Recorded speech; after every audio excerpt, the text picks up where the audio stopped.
a través de otro historiador de la psicología, pero se puede notar, por ejemplo, que Carl Jung habla de que tenemos una estructura mental, una estructura psíquica, en el que está dividido en 3 niveles. Por una parte tenemos la parte consciente, tenemos la dimensión del inconsciente personal y el inconsciente colectivo. Ahora, en la parte consciente se encuentra el yo, y como ustedes pueden ver en la pirámide, se puede notar que la parte del yo es una pequeña dimensión de la cual manejamos y vivimos cotidianamente. ¿Sí? Sabemos qué hora es, sabemos qué día es, sabemos qué fecha es, qué tengo que hacer, etc. Y nos movemos aquí. Ahora, esta parte consciente, según Carl Jung, habla de 2 funciones, que también de las que somos conscientes, las funciones psicológicas del pensar y del sentir. En inglés, ¿cómo se dice pensar? Thinking. ¿Y sentir? Feeling, exactamente. Luego vamos a entrar a esto un poco más, ¿sí? Pero esta es la parte consciente con la que normalmente funcionamos cotidianamente, ¿sí? Para Carl Jung, todo esto tiene que ver donde el inconsciente personal, donde prácticamente él habla de la parte en el que hay muchas cosas que nosotros, haciendo un esfuerzo, como hemos hablado ya de estas dimensiones, etapas que hemos vivido, y algunos tal vez no quieren recordar, pero es necesario hacerlo. Si hacemos un esfuerzo, incluso preguntamos a nuestro entorno, nos va a dar y nos vamos a empezar a elaborar o a procesar, y esta parte inconsciente personal, algún momento a través de un esfuerzo mental, físico y de voluntad, podemos traerlo a la parte consciente, ¿sí? Sin embargo, en esta parte del inconsciente personal está la función psicológica de lo que se llama percepción o percibir. En el texto aparece percibir, yo lo he puesto tal cual. Cuando avancemos más en los tipos de personalidad voy a mostrar aquí concebido más como percepción. Ahora, eso no es todo. Aquí tenemos ya un poco más, una dimensión un poco más amplia, pero según Jung, todo nuestro pasado, toda nuestra historia como seres humanos a lo largo de la historia tiene que ver con el inconsciente colectivo del que nadie nos habla, ¿sí? Muchas cosas, por ejemplo, en nuestro inconsciente colectivo no sabemos cómo nos sentábamos antes, ¿verdad? O imágenes, o lo que él llama, que en el inconsciente colectivo es una especie de arquetipo. ¿Qué es un arquetipo?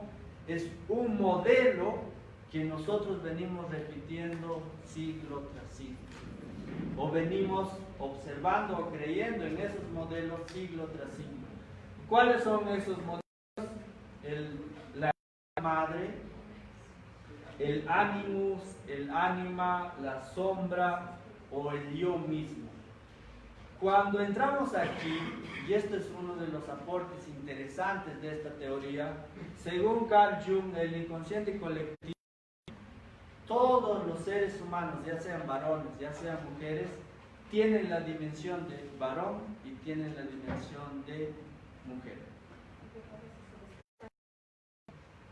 Cuando un varón se enamora, normalmente se feminiza. Y mover como ella quiere. ¿Por qué? Porque es una posición femenina. Entonces, en ese sentido, también las mujeres, algún momento, así como tienen el ánima o el alma femenina, también tienen un ánimo que es una parte del varón. Es decir, algún momento hay mujeres que se van a comportar como un varón, pero no es consciente. ¿Por qué? Porque está en la parte de la historia colectiva, ¿sí?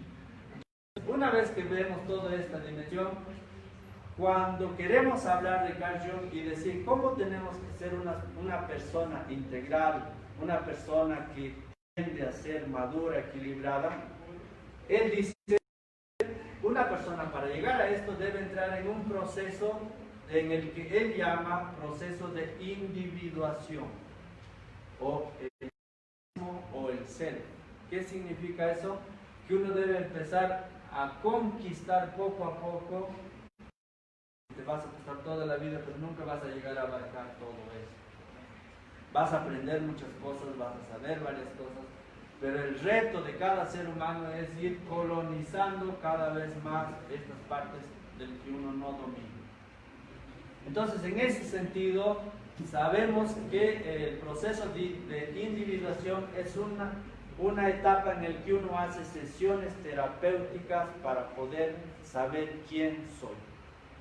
Ayer ya les expliqué brevemente esto, no voy a volver a repetir eso, pero ese proceso es un espacio terapéutico según la teoría de Carl Jung. Ahora, si en la parte consciente nosotros tenemos el pensar y el sentir, o el pensamiento y el sentimiento, en la parte inconsciente normalmente está la intuición y la percepción. Y algunos obviamente tienen desarrollados uno de estas funciones más. Todos funcionamos a través de esto, pero algunos lo tienen desarrollado uno de estos más. Por eso es que somos diferentes. ¿Sí? Ahora, también Carl Jung habla de que existen las actitudes de personas extrovertidas que son conscientemente y personas introvertidas que también son conscientes y saben. Pero también hay una introversión colectiva que no es consciente y también hay una extroversión colectiva que no somos conscientes. Entonces, dicho esto de manera gráfica, sintetizada a la mínima expresión, si ustedes quieren, vamos a entrar a cómo él habla de los tipos de personalidad. ¿O hay alguna pregunta acá? Prefiero que lo hagan después. Una vez que hemos definido que el ser humano, de alguna manera, hay dos actitudes fundamentales en las que podemos hablar de que somos extrovertidos e introvertidos o introvertidos, es la manera como las personas ganan y gastan su energía. ¿Qué significa eso? Que las personas extrovertidas normalmente siempre están en actividades, en reuniones, en compromisos. Y así como están en esas reuniones, un extrovertido en vez de perder energía, gana energía estando con la gente. Pero pasa totalmente lo contrario con una persona introvertida. Cuando está con gente, como que si la otra persona te robara esa energía y te cansas. Entonces necesitas aislarte del grupo de personas para poder volver a recuperar tus energías. Entonces esa es la primera, si ustedes quieren, dicotomía en el que se puede ver que son opuestos totalmente, ¿verdad? Extrovertido, introvertido. Una segunda clasificación de estas funciones psicológicas, se puede ver que Carl Jung habla de que existe la sensación y existe la intuición. Esto tiene que ver mucho cómo prefieres obtener información o cómo prefieres dar información. Cuando hablamos de la sensación, estamos hablando que personas prefieren obtener información a través de la vista, de escuchar, de tocar, de manipular. Son personas que están fijadas más en el presente y disfrutan totalmente de la hora. En cambio, una persona que tenga preferencia por la intuición, normalmente son personas que buscan asociar conceptos, buscan imágenes, se proyectan al futuro, no en el presente, tratan de ser personas ingeniosas y creativas, incluso muchas veces líderes, y que pueden predecir cosas incluso de cómo sería Bolivia dentro de un tiempo. Carl Jung era intuitivo. Dicho esta segunda clasificación, pasamos a la tercera, en el que habla de que tenemos una tercera dicotomía en el que hablábamos, los que saben inglés, ¿cómo se dice? Thinking y feeling. Pensamiento y sentimiento. Personas que tienen preferencia por el sentimiento y personas que tienen preferencia por el sentimiento. Esto nos permite cómo una persona toma sus decisiones, ya sea con la cabeza o ya sea, normalmente los que manejan el pensamiento son lógicos, coherentes, causa-efecto, toman en cuenta muy poco el impacto que pueda tomar una decisión sobre la vida de otras personas. ¿Por qué? Porque son personas racionales. En cambio, una persona que tiene preferencia por el sentimiento normalmente toma en cuenta los valores de esa persona, toma en cuenta los sentimientos que esté pasando, también toma en cuenta mucho cómo puede afectar una decisión que uno tome sobre esa persona. Entonces ya son diferencias muy marcadas entre estas personas muy racionalistas y estas personas que son mucho más, obviamente en las relaciones humanas, los que tienen preferencia por el feeling, obviamente crean ambientes mucho más agradables que otros. Y llegamos a la parte última, la cuarta dicotomía, donde habla de que hay personas que tienen preferencia por el juicio o personas que tienen preferencia por la percepción. Cuando hablamos del juicio, hablamos de estas personas que son muy organizadas, ¿sí? Todo tienen muy programado. Es decir, desde que comienza el día hasta que finalice el día. Incluso cuando hacen un trabajo, supongamos que tal vez algunos se cumple y se puede ver, hay personas cuando te dan un trabajo y manejan esa preferencia, normalmente terminan antes. Dice, ¿para qué voy a esperar el último momento para sufrir?